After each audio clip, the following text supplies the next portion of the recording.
Lo mejor de la edición 66 del Festival de Cine de Cannes está en Canal Capital.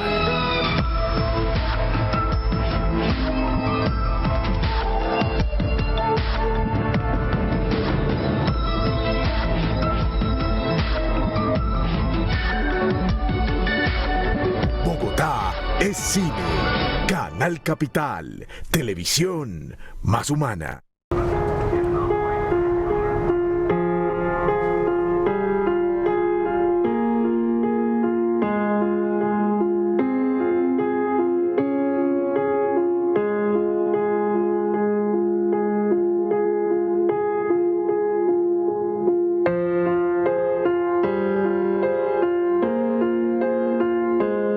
Bienvenidos al Espejo de Canal Capital, primer programa especial sobre la edición 66 del Festival de Cine de Cannes.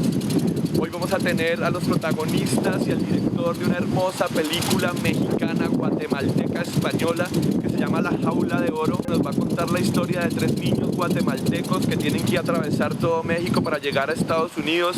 Es una película sobre la migración, pero también sobre el racismo y la discriminación, porque uno de los niños es de Chiapas y por ser indígena también es discriminado por uno de los otros niños que van viajando, pero entre ellos se construye una hermosa relación y terminan siendo los mejores amigos, y el niño indígena le salva la vida al niño guatemalteco que no se considera indígena, pero después también el niño guatemalteco le salva la vida al niño indígena.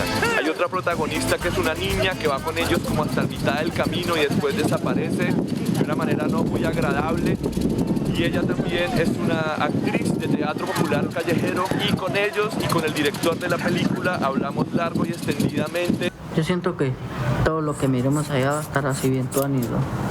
Todo va a salir bien y vamos a llegar hasta donde queremos. Los dejamos aquí en el primer programa especial del Espejo sobre Cannes con toda la información de La Jaula de Oro, película guatemalteca, mexicana, española, que compitió aquí en una selección que se llama Una Cierta Mirada.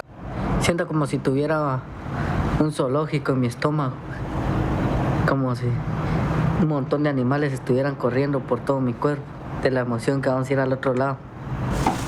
Salí a la 1 de la tarde a almorzar, llegué a almorzar y cuando llegué mi mamá me dijo, mijo, mira, están haciendo un casting para una película allá en el salón, me dijo, entonces ya llevé a todos tus cuates, ya solo, y tu hermano también ya fue, ya solo vos faltás, me dijo.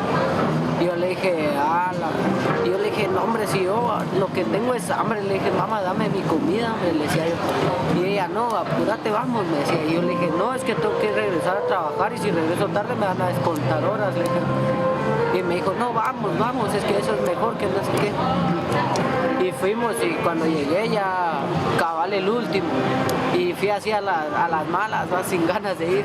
Entonces me empezaron a hacer el casting, ¿va? Me empezaron preguntándome mi nombre, quitándome la gorra y así, ¿va? Y entonces puro preso con un papel aquí con mi nombre y número de teléfono. Después de eso, Diego, yo le conté que bailaba breakdance, entonces Diego me dijo que bailara un poco y puso música y me puse a bailar, y ahí fue donde me pusieron. Después de eso me preguntaron que si alguna vez había actuado o alguna vez había pensado salir de Guatemala. Y yo les dije que no, porque nunca había pensado salir de mi país, ¿va? Yo nunca había salido ni de mi colonia, por decir así, ¿va? De trabajar, a estudiar y de estudiar a la casa, nada más. Después de eso, me dijeron que si yo sabía cómo hablaban los mexicanos, y como por eso de ahí en Guatemala se mira más la televisión mexicana, entonces yo ya más o menos escuchaba. Entonces me dijo, yo le dije que sí podía un poco, me dijo, entonces vamos a ver si alguna vez puedes actuar o algo. No puedo actuar, pero yo voy a un club que se llama Vida Joven, allá en Guatemala, y me dijo que, y yo le conté que ahí hacía dramas y que así hacía reír a la gente. Entonces me dijo, vamos a hacer un drama, me dijo, yo soy policía y vos sos un migrante, me dijo. banda, bueno. Entonces me empezó a hacer como que tenés que fingir que sos mexicano y me empezó a decir así, a actuar y yo voy a hablarle como no manches, yo soy de aquí, yo vivo aquí y así puro mexicano.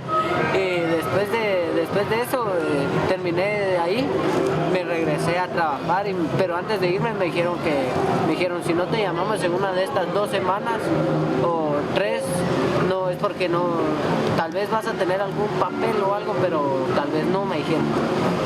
Bata, bueno, pero yo todavía ni creía ni nada de eso, ¿va? Entonces después de ahí me dijo, estuvimos como, pasó una semana y yo le decía a todos mis cuates que habían ido, que fueron al casting, no hombre, esas son puras mentiras, muchachos. Si los llaman no van a ir porque esos han de ser secuestradores o algo. Y yo siempre dándole carreta a mis amigos que no fueran más, hasta que llamaron a uno de mis amigos, pero que sí se habían equivocado de llamarlo a él y le dijeron que no tenía que ir. Entonces de ahí me llamaron a mí y yo fui con mi mamá y así me empezaron a decir que posiblemente yo iba a ser el actor principal de la película. Y yo le dije, mamá, ¿y si de verdad? Y que no sé qué. Entonces mi mamá, no, es que de todos modos, si es así no te dejo ir porque no, ¿cómo te voy a dejar ir? Vos nunca has salido solo de aquí y si te vas tengo que ir yo con vos, me decía. Entonces así fue, y ahí me contactaron y ella estuvo en mayo conmigo en las últimas grabaciones de mayo a junio, conoció por mí que conoció lo mejor porque estuvo desde Tijuana hasta Los Ángeles, entonces para mí eso fue lo mejor, que ella pudo conocer los Estados Unidos. Y también fue este año que fuimos a grabar las escenas finales, conoció en Wyoming, también conoció ahí, y pues sí. Buenas, chavos. Osvaldo, Samuel, Juan.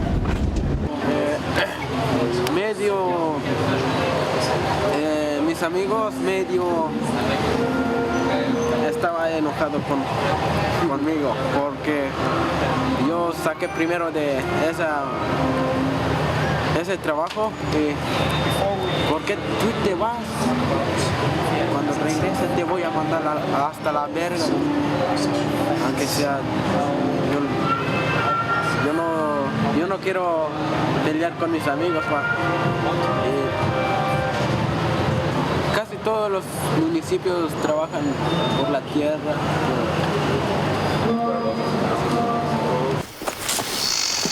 Ya no quiero viajar ya con ese indio. Nos vamos a ir los 3, ¿entendiste, verdad? Los 3, así que te aguantás. Esas 6 semanas estuvimos ahí como teniendo clases de actuación, pero encerrados, no podíamos salir. Entonces sí salíamos a veces los domingos a pasear, así a conocer el pueblito donde están. Pero al principio casi no nos llevábamos bien con aquel, sí, así peleábamos de verdad y todo eso, casi no nos caíamos bien, pues, en la escena esa de la película donde nos peleamos, al principio donde nos regresan. Eso para mí que fue de verdad porque nos peleamos de verdad y todo eso, pues porque la verdad estábamos enfurecidos los dos. Sí, y en el rodaje todavía teníamos así problemas y nos peleábamos y todo eso. La verdad no sé, nunca he pensado de eso.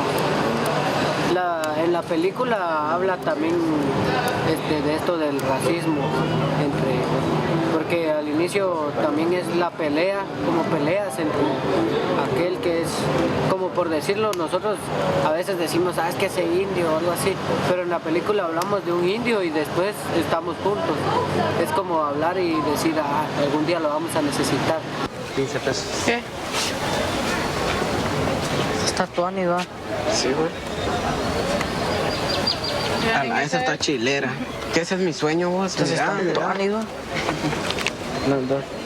Está ahí. ¿Vos qué haces aquí? No seas chute, hombre. Vos no lo chingues, hombre. Mala onda, va. Esa está de pinta, mira vos. Sí, eso fue un viaje así, por decir así, inolvidable, pues, porque uno en el camino uno va conociendo a a gente que uno nunca se imagina, pues ahí trabajamos con migrantes de verdad. Y no sé si viste, es una escena donde sale un niño escribiendo en un cuaderno. Ese patojito tenía ¿qué? 8 años.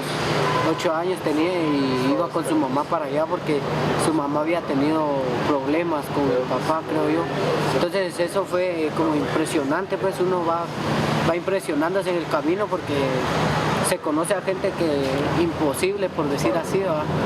Y eso, y a la vez fue cansado, todo el viaje fue cansado porque sí, todos éramos como de cansancio estar en el tren 14 horas de terminando Chiapas hasta Oaxaca y así 14 horas sin bajar del tren, sin parar ni nada. ¿Será que nos alcanza para un par? Es que qué chilera, ¿no? Está bueno. Mi sueño. Después miramos. Es que esta todavía pinta, ¿eh? La parece bien, pero no mucho. ¿Por qué? Porque yo pensé que era mentira. Porque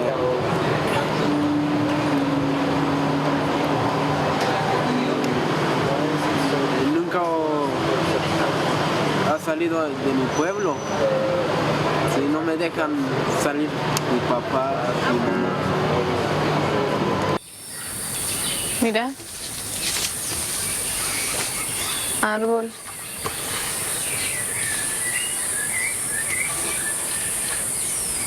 ¿Sabes? Yibal.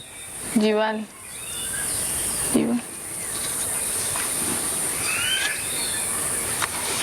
Mira. Sabiendo de que fue ficción todo eso, pues uno, todos más, aunque uno sepa, siempre le toca algo así de, sí.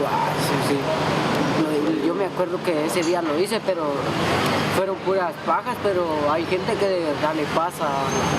Y así, hablando así de eso, y sí, a mí sí me gustó bastante, porque es emocionante estar aquí, ¿no? Esa película, yo pensé que cuando me contaron que iba a venir a Cannes, dije, yo para todo decía que era mentira, ¿sabes?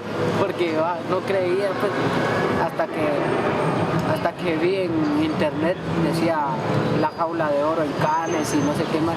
Entonces se me empecé a emocionar y cada vez que decían Cannes me ponía así todo nervioso. Yo decía, ya me quiero ir allá. Y cuando estaba aquí ya me quería regresar. Y ¿Por qué? es que uno cuando uno, digamos, está en su tierra, uno le vale todo, y dice, estoy aquí, ¿qué puedo hacer? Nada, estar aquí ya. Pero ya cuando uno ya está algo lejos de donde uno vive, ya empieza uno a extrañar así. Sí.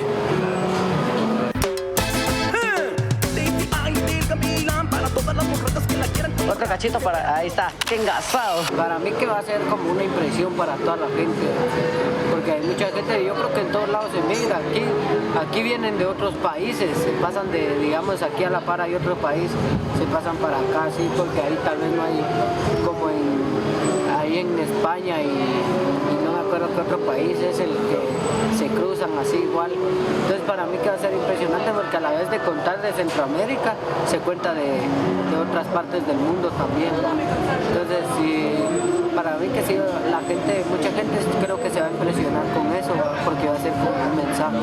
Aparte de que habla del inmigrante, habla de, como te digo, del racismo. Entonces el racismo no es en todos lados, es como en los de piel blanca y los de piel morena.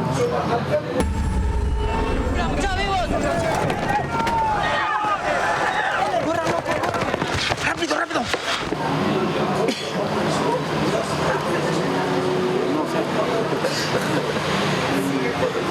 Allá las comunidades indígenas también en Colombia, ¿no? Son gente que no le gusta hablar mucho, ¿sí o no? Sí. ¿Por qué será? No sé. Porque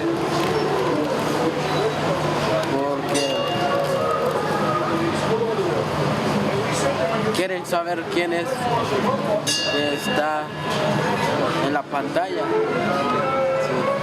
Si la vean, entonces entonces empiezan a buscar y si la encuentra empiezan a tirar desmadre. ¡Al suelo! ¡Agáchese, agáchese! Por el momento no he pensado seguir estudiando cine o así, actuación. Por mí que yo solo digamos termino aquí y regreso a mi vida normal allá en Guatemala a trabajar, a ayudar a mi familia, como siempre, a seguir ayudando a mi mamá con sus ventas que tiene ella, a mis hermanas, así, ayudar a mi familia, ¿va? Y seguir trabajando, seguir con lo mío que es el rap y el breakdance, ¿va? Entonces seguir allá y si digamos en un futuro pues se me vuelve a poner una oportunidad, pues aprovecharla otra vez. Solo espero que les guste esta película y que tal vez necesiten actores por ahí, ¿va? Para hacer algo y pues si alguien necesita pues que nos llame, ¿va? Escoge quién se va, tú o él.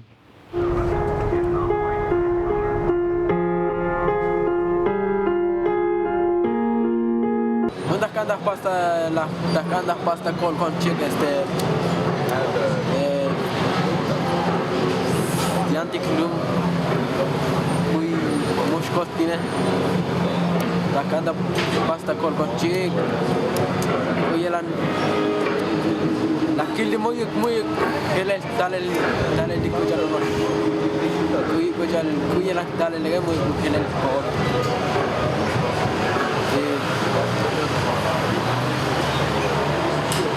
a ver mis copinis de cámara.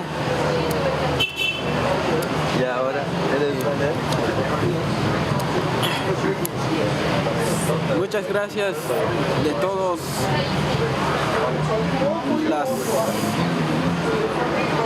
las personas que están viendo mi trabajo y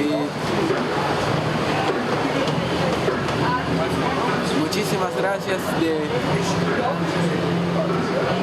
ver este trabajo porque yo no sabía si va en otro país, en otro mundo mi trabajo, pero sí, mamá, muchísimas gracias. Araña. Namaste. Namaste.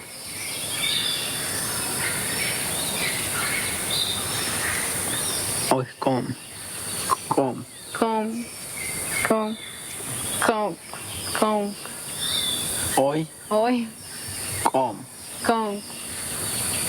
Oj, ¿qué? Hoy qué. ¿Qué? Oj, Hoy ¿qué? qué. Oj, ni. Hoy ni. Oj, sat. Hoy sal. Ojos. Ojos. Chiquín. Chiquín. Oreja. Oreja. Osvaldo. Osvaldo no. Sara. Sara. Sí, Sara. Sara.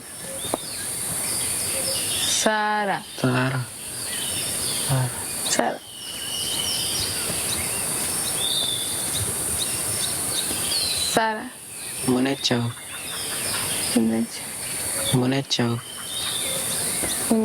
Sara. Un saludo para toda la gente de Colombia que tal vez nos están viendo, a eso esperamos que nos estén viendo. Un saludo muy grande para todos los canales, ¿va? Espero salir en todos y espero que la película llegue allá y pues cuando llegue pues este es un mensaje que va para todos, entre los indígenas y los ladinos y los blancos y los morenos y todo eso, ¿va? Porque esta película habla de eso también y pues abrazos, ¿va?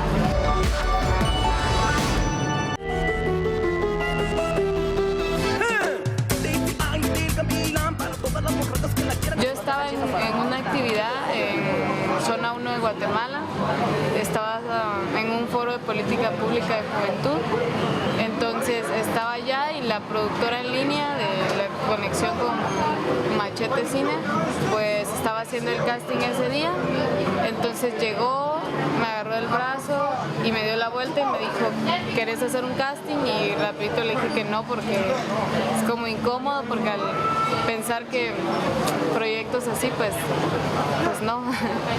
Pero entonces estaba uno de mis profesores conmigo y él fue el que le dio mis datos a ella. Y entonces me dijo, sos la número 9 en pasar, y esperé y ya pasé y me preguntaron mi nombre, la edad, el lugar donde vivía, cómo era el contexto de los jóvenes en mi comunidad, si mis papás me apoyaban, qué era lo que hacía yo, cómo me sentía con las situaciones que el país estaba viviendo. Me preguntaron si alguna vez había pensado irme de mi país a Estados Unidos migrando, y les dije que nunca en la vida, en ese sentido. Entonces ya me hicieron un montón de preguntas y desde el principio dijeron, bueno, es que estamos interesados, y dije yo, es lo mismo para todos los niños que pasan. Pero resultó al final que sí, porque ya llamaron a mi mamá y a mi papá y hablaron con mi mamá y ya fue todo como más serio. Entonces así llegué. Como si un montón de animales estuvieran corriendo por todo mi cuerpo, de la emoción que vamos a ir al otro lado. Yo siento que todo lo que miremos allá va a estar así bien tuánido. Todo va a salir bien y vamos a llegar hasta donde queremos. Aparte de que es una película de migrantes, creo que se ven como muchos temas en el sentido de que inconscientemente se van planteando con cada imagen que se va poniendo, la militarización en los países, la violencia, el abuso de autoridad, también como el planteamiento a ser más sensibles al ver como de verdad la situación afuera de, y mostrarla es como decir, sí, está pasando algo, entonces hay mucho para ver dentro de la película.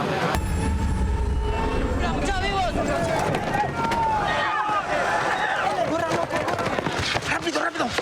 Por ejemplo, ayer, que ya se vio acá, fue así como de, yo me acuerdo que antes de que se acabara la película, sí, minutos antes era como, ay, qué nervios, a ver si les gusta, porque ya nos habían dicho de que el público francés era muy difícil, y que no sé qué. Pero de repente se encendieron las luces y fue ver a todos con los aplausos y llorando, y fue como de, realmente algunos tienen como la palabra migración y ay, sí, son personas que salen de su país y se vienen para acá y así, que pobres, pero jamás como que les habían mostrado situación por situación y qué es lo que se siente.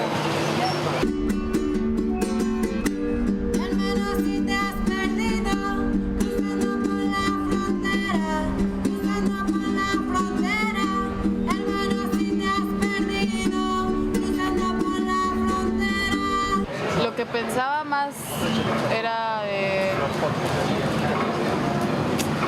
en realidad era esto lo que estaba pasando y incluso pregunté, ¿eso hacía yo? Pues entonces parece que sí, pero yo me sentí así como impactada en un shock de observar todo y casi así como al principio. Bueno, sí hablábamos con Rodolfo y así, entonces era como una cuestión como unas curvas, ¿no? Entonces de repente estábamos hacia abajo, subíamos de nuevo y estábamos bien y volvíamos a bajar. Y era así como bien inestable todo eso. Pero era por el mismo proceso que nos estaban exigiendo así de que tienen que estar bien, no esto aquí, no tanto, contrólense.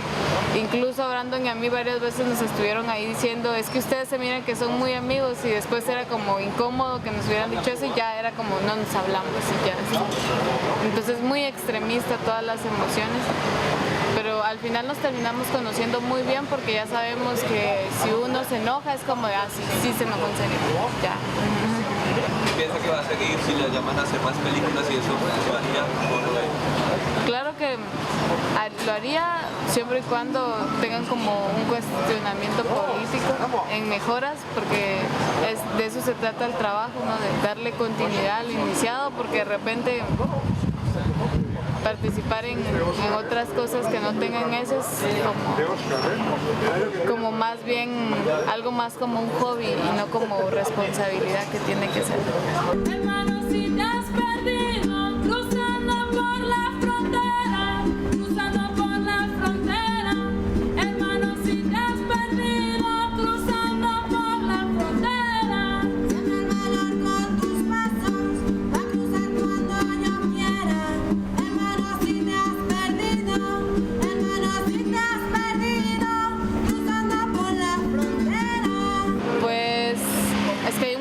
Catalinas, pero en Bogotá.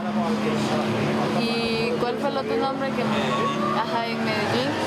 Tengo como amigas que trabajan en Caja Lúdica, se llama el lugar en Guatemala, que fue donde yo hice el casting. Entonces, un abrazo para todos los colombianos, un saludo a los parceros y a las parceras de allá entonces. Y ojalá vean la película y está súper bien. Yo la recomiendo. Siempre valor con tus pasos, para cruzar cuando yo quiera. Caña dulce, caña brava, no morir en tierra extraña. Esta tierra es de todos, con los muchos que han caído, cruzando por la montaña.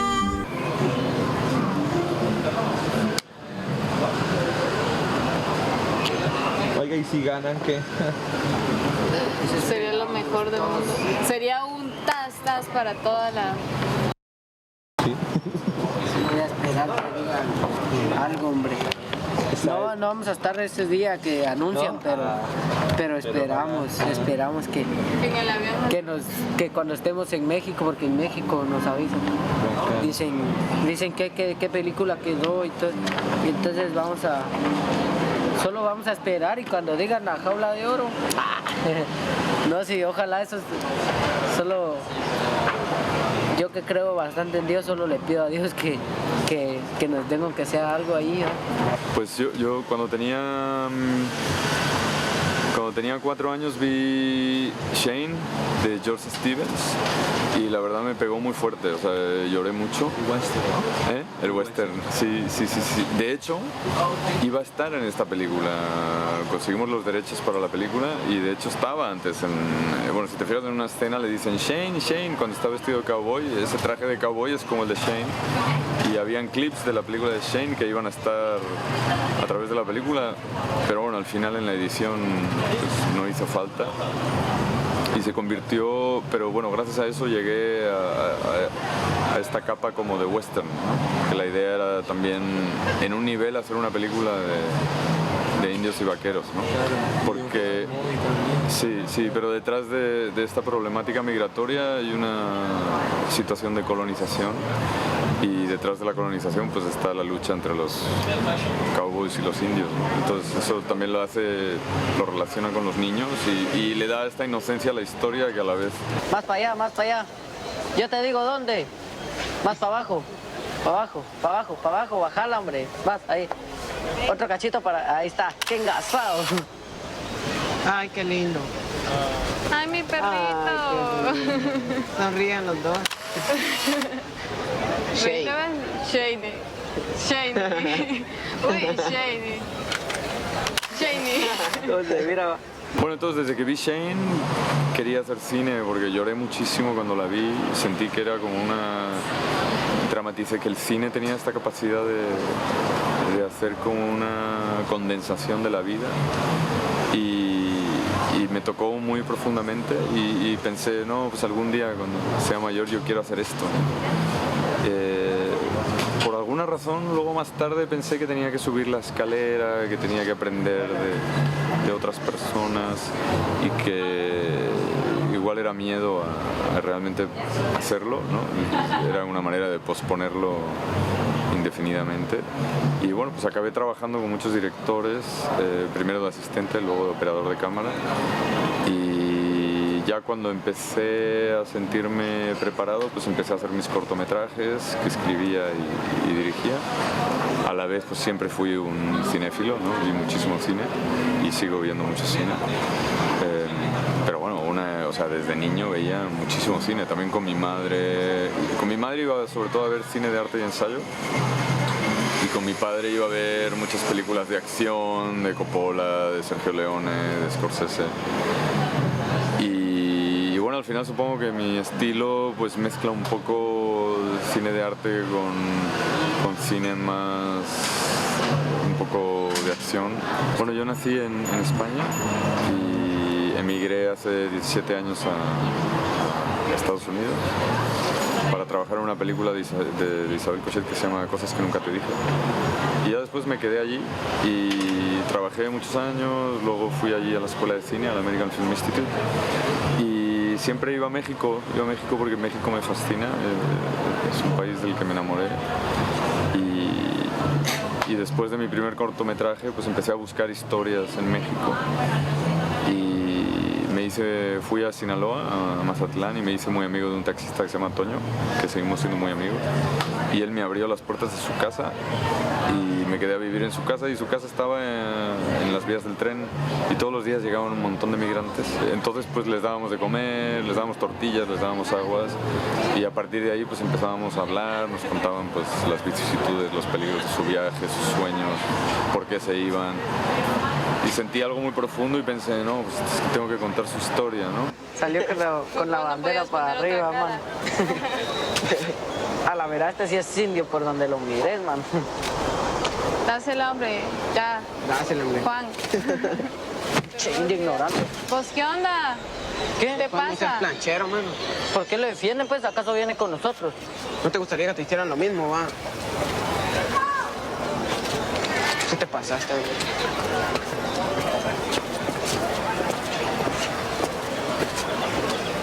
La vida está llena de paradojas. Mi madre decía las parajodas de la vida, ¿no? Sí, la verdad es que hay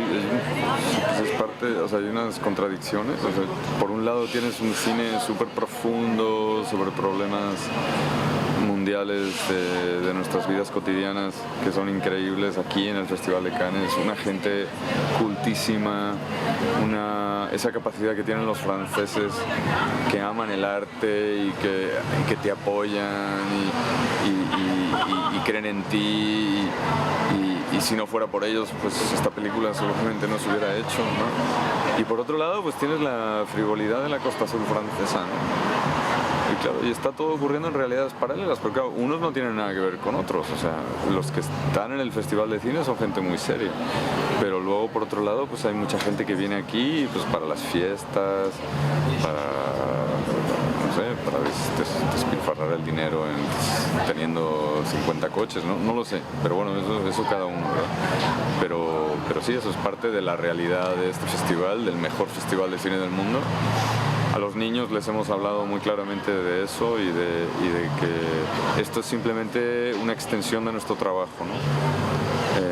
Es la parte de la promoción y de la distribución de la película, y todo esto que nos está pasando pues hay que vivirlo con los pies en tierra. Todos vamos a volver a nuestras vidas cotidianas.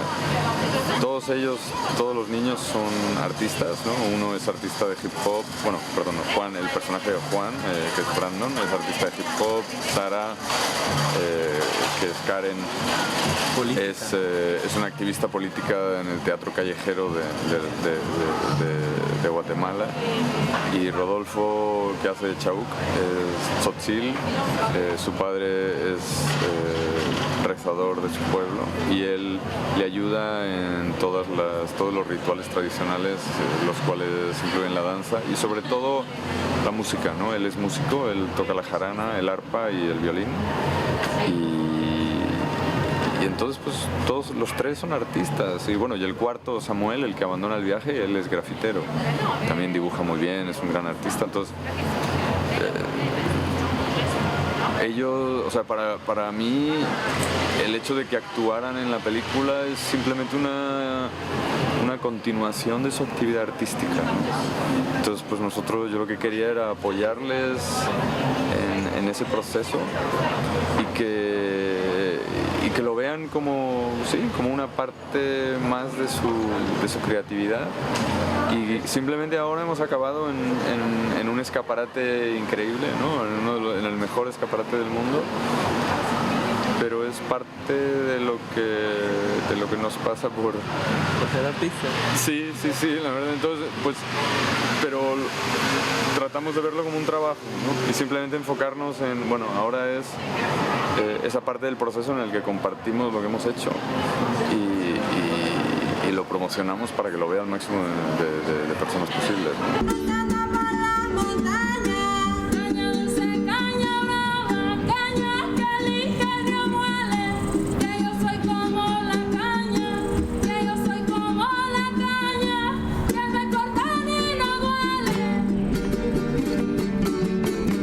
cosas que uno se da cuenta, o sea, por un lado uno tiene un proceso personal, o sea, la historia la escribí yo, pero por otro lado el guión, a nivel de la colaboración del guión, una de las cosas más positivas que me pasó es tratar de salir de mí mismo y decir, voy a colaborar con un guionista, ¿no? Voy a empezar a tener a alguien con quien rebotar mis ideas y que eso me pueda ayudar a mejorar mi propio proceso creativo, ¿no? Y entonces, pues bueno, empecé este proceso de trabajar con Gibran y más tarde con Lucía por ciertos periodos de tiempo. Luego volví a escribir solo un tiempo, luego volvían. Y la verdad es que es extremadamente positivo porque todo lo que es el pimponeo, el peloteo de ideas, lo único que hace es mejorar la idea. O sea, idealmente siempre estás trabajando en ese proceso, siempre vas mejorando. No vas hacia atrás. Obviamente si no hay una dinámica positiva en la relación, pues no tiene sentido. Pero en ese proceso de escritura realmente es muy fuerte cuando escribes, porque pues tantas cosas que escribes no funcionan, ¿no? O sea, pero también es aceptar eso, de que el 90% de lo que escribes no es tan bueno, ¿no? Entonces vas escribiendo y luego vas desechando y vas solo agarrando lo que te funciona. Como de 600 testimonios, pues se quedaron menos, ¿no? En la filmación de 60 horas que filmamos, pues se quedó 1 hora 42, ¿no? O sea, al final es un proceso de búsqueda muy intenso, muy exhaustivo, lleno de detalle, y luego vas descartando y editando y rodearte de personas inteligentes, talentosas, de otros artistas, pues solo maximiza y mejora el proyecto, ¿no? Entonces este proyecto, o sea, yo de alguna manera sí he sido el que ha tenido la idea, el que ha tenido la última palabra a nivel creativo, el que ha dicho, bueno, esta idea está buena, esta no. O sea, al final las decisiones las he tomado yo, pero ha habido un montón de gente que ha aportado muchas cosas, ¿no?, al proyecto, desde mis co-guionistas, a mis productores, al director de arte, a la fotógrafa, a la persona de vestuario, al compositor musical. Y así es el proceso, ¿no? O sea, recuerdo en la escuela donde yo estudié, en el American Film Institute, conocí al dibujante de Alfred Hitchcock, y todo el mundo habla de North by Northwest, que esa secuencia la diseñó Alfred Hitchcock, ¿no? Y el tío te contaba, ¿no? Yo le conocí una vez, hablé con él 5 minutos, me dijo, ¿has leído el guión? Sí. Ok, va muy bien. Y le dejaron una semana encerrado en una habitación y esa secuencia la dibujó él. Entonces, Hitchcock yo creo que era muy capaz de delegar muchas cosas en su compositor, en su dibujante, en su director de arte, en sus camarógrafos y en sus actores. Entonces, pues es que lo que pasa es que luego, claro, creas este mito, que él creó este mito de sí mismo, pues como si fuera una marca para promocionar sus películas, ¿no?, de una manera muy hábil. Pero el proceso de hacer una película es como hacer un edificio. Es muy parecido a la arquitectura. O sea, tú solo, olvídate. Es absolutamente imposible. Entonces, yo creo que el proceso más interesante es reconocer que es un trabajo en equipo y tratar de sacarle el mayor rendimiento creativo a cada persona con la que participas, y de que cada uno vaya aportando y provocar un proceso de constante búsqueda, ¿no? No un proceso en el que uno es un dictador que ordena a los demás lo que hacen, sino que hay un proceso donde sí, al final tiene que haber una voz, tiene que haber alguien que controle el tono de la película, que cuente la historia. Eso sí, tiene que haber un punto de vista, ¿no?, porque si no, no funcionaría. Pero sí crear una dinámica donde pues si hay una buena idea, pues se incorpora, ¿no?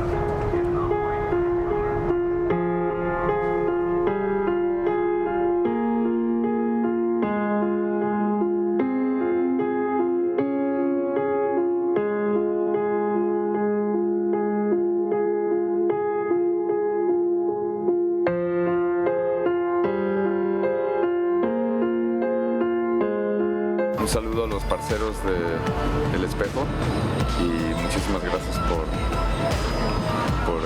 por estar aquí con nosotros. Se agradece muchísimo.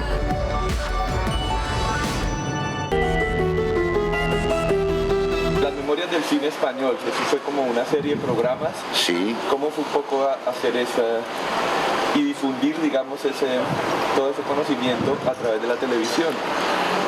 Sí, es una serie que empezamos a hacer en el año 74, es decir, un año antes de que se muriera Franco, y se emitió en el 77, y estaba compuesta de 15 capítulos que contemplaban el cine español por géneros, el género musical, el género religioso, el género heroico, el género literario, el género de los niños prodigio. Iba contando un poco lo que había sido el cine español, ya digo, clasificado de esta manera, ¿no? Tuvo mucho éxito entonces porque la gente no había visto, no había vuelto a ver, y sobre todo la gente joven, esas películas, esos fragmentos de películas, y tuvo tanto éxito que lo repusieron años después diciendo hay que ampliarlo, y entonces lo amplié con 2 capítulos más que fueron prohibidos por la censura, porque los géneros que habían surgido después de la muerte de Franco eran el género político y el género erótico, y entonces dijeron en televisión española que eso no se podía, ni tanto puño rojo, ni tanto desnudo femenino, ¿no? Pero ya no era el franquismo. Y ya no era el franquismo, no. Es que el franquismo duró más que Franco, incluso todavía hay gente que dice que no desapareció del todo.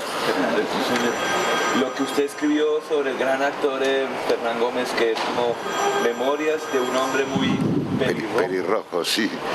Es muy interesante el nombre, todo. Es que era pelirrojo, tenía el pelo pelirrojo Fernán Gómez, y era un tipo extraordinario, porque no solamente era un buen actor, sino un gran director de cine, un gran novelista, un magnífico autor de teatro, académico de la lengua.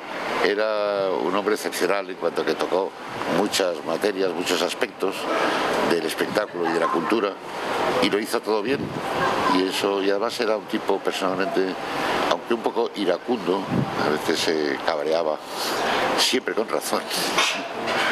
Era un hombre muy entrañable y de trato muy agradable, ¿no? Mis experiencias como director del Festival de San Sebastián durante 13 años y un día. Y este hombre, este polaco, aparecía aquí en el Festival de Cannes, pero también en San Sebastián, aparecía en todos los festivales, acreditándose con una carta que estaba rota, pegada con papel, de una emisora de radio polaca que ya no existía. Y el hombre iba acreditándose como periodista y le daban, claro, las pésimas condiciones en cualquier festival. Y se da cuenta que dormía en los bancos de las calles cuando era verano, o en el interior de las iglesias, en los festivales que se celebraban en invierno, Berlín, por ejemplo, ¿no? Y que sobrevivía vendiendo en un festival los catálogos del festival anterior. Y era entrañable, no hablaba ninguna lengua más que la suya, y entonces nos comunicábamos con él a través de la mímica, ¿no?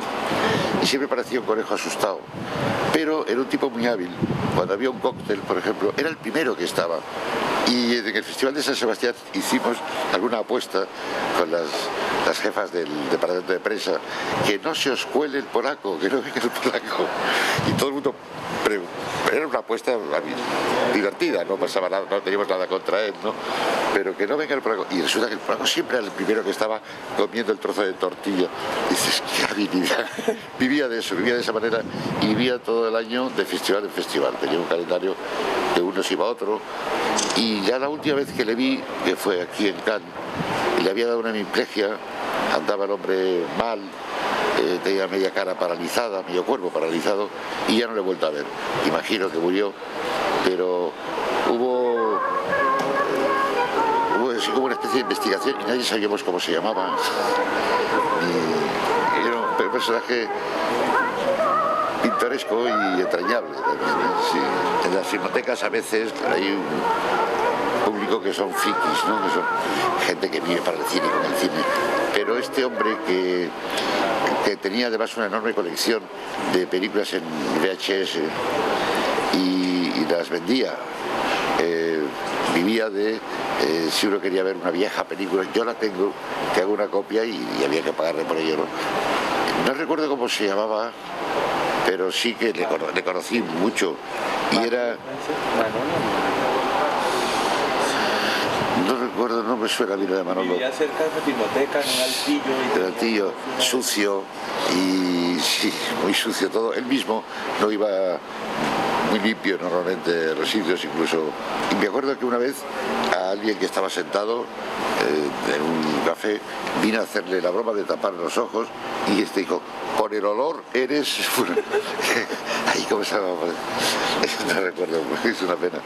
Y efectivamente por el olor se sabía quién era, ¿no? Era un tipo muy del cine, pero muy, en el mejor sentido, de rata, de cinemateca, igual he dicho rata, una expresión demasiado fuerte, pero sí, pero es eso. Y vivía en la Filmoteca, sí, sí. La gente de mi generación nacimos con el cine, no cuando nació el cine, sino que desde pequeño lo que teníamos era el cine. Y era no el mejor entretenimiento, sino el único, más que jugar en la calle con otros amigos. Y cuando yo era ya medio jovencito, había al lado de mi casa un cine donde ponían 3 películas diarias por 3 pesetas. Y mi madre, para quitarme de encima, cuando volvía del colegio o de la escuela, me daba 3 pesetas al cine. Y entonces yo me pasaba la vida entera viendo las películas, y como en ese cine solo estrenaban una por día, pero ponían 3, es decir, cada película se veía 3 veces. Y eran casi todo lo que ponían en el cine español. Por eso ya me empecé a aprender de memoria, ¿no? El cine fue nuestra fuente de sueño, de vida, de todo. Era el vehículo con la realidad y sobre todo con la irrealidad. Y eso, somos una generación de bichos raros, de frikis, educados con el cine o maleducados con el cine. Y claro, creíamos que la vida era como el cine y de pronto nos hemos llevado bofetadas extraordinarias cuando hemos visto que no era lo mismo. Yo te aseguro que si fuerais madres, si los hijos los tuvierais vosotros, si os pasarais embarazados 9 meses con mareos, vómitos y visitas al ginecólogo, en una palabra, si parierais, los anticonceptivos irían a cargo de la seguridad social y el aborto estaría legalizado desde hace muchos años. Yo creo que el documental es más bien un repaso a lo que ha sido España durante 70 años y la mujer es el hilo conductor, pero que no es tan la protagonista como el trasfondo, como lo que hay detrás de la vida española. Pero es un recorrido sucinto, breve, no es una tesis histórica ni nada por el estilo. Algunas me han hablado muy bien de la película, otras no me han dicho nada. Y estoy temiendo el regreso a Madrid y que me digan exactamente lo que piensan, porque es raro que no digan nada. Entonces, son personas que conozco, quiere decir, más o menos relacionadas con la amistad, y no han dicho nada. Entonces, ahí sí he oído alguna crítica de una de ellas que dice que faltan películas. Y digo, bueno, si esto no es la historia del cine español. No, pero faltan películas muy significativas sobre la evolución de la mujer. Y llegaron también las nuevas folclóricas, estas sin bailes ni canciones, irrumpiendo en el cine español con arrojo y luciendo modos y maneras hasta entonces impensables. ¡Que viva! ¡Que viva! ¡El pueblo americano! ¡Que compra! ¡Que compra! ¡El mejillón hispano! ¡Well, well, well! ¡Very, very well! Estas son las nenas de Mejilloneras Redondo. Well Pero bueno, si no es un documental sobre el cine hecho por mujeres, y nunca se sabe ni quién ha dirigido las películas, ni los nombres de los actores, no es una película cinéfila. Es sociológica, si se quiere, pero no tiene nada que ver. Faltan películas importantes. Bueno, pues bien, en todas las etapas que cuenta el documental, no solamente. No, pero actualmente quiero decir que esta mujer que me ha dicho eso es feminista y cineasta, y no aparece en una película suya. No sé yo si entenderlo por esa lista. 180 películas exactamente. Cerca de 200, no, 180. Y el proceso ha sido muy largo, porque desde que se me ocurrió la idea hasta que se puso en pie pasaron... Pero vamos, en montaje hemos tardado 9 meses. Y Y antes en discusiones y en elaboración y en documentación, pues igual otro tanto. Hay una película mediometraje, no recuerdo el nombre del director, que se llama El Potro Chusquero. El Potro Chusmero. El Potro Chusmero, y la pusimos en San Sebastián. Yo fui fan de esa película. Y luego me encargué de la programación de la Expo de Sevilla del año 92 y volví a aprender El Potro Chusmero, que es una película que me gustó muchísimo. Luego están las películas de Gaviria, ¿no?, que ha estado en el Festival de San Sebastián, ha estado al menos en 2 ocasiones presentando sus películas. Hace poco encontré un libro sobre él que tengo ahí para leer de inmediato, ¿no? El cine está mal en este momento, está mal desde el punto de vista industrial, desde el punto de vista de la producción. Han disminuido las ayudas estatales, que eran fundamentales para la producción de películas. Ha desaparecido la venta a las televisiones públicas españolas, que es otra fuente de financiación notable. Ha disminuido muchísimo el número de espectadores en las salas. Ha disminuido la venta de DVDs.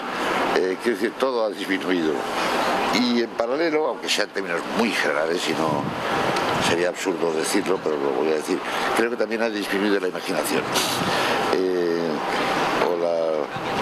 O la valentía, no sé.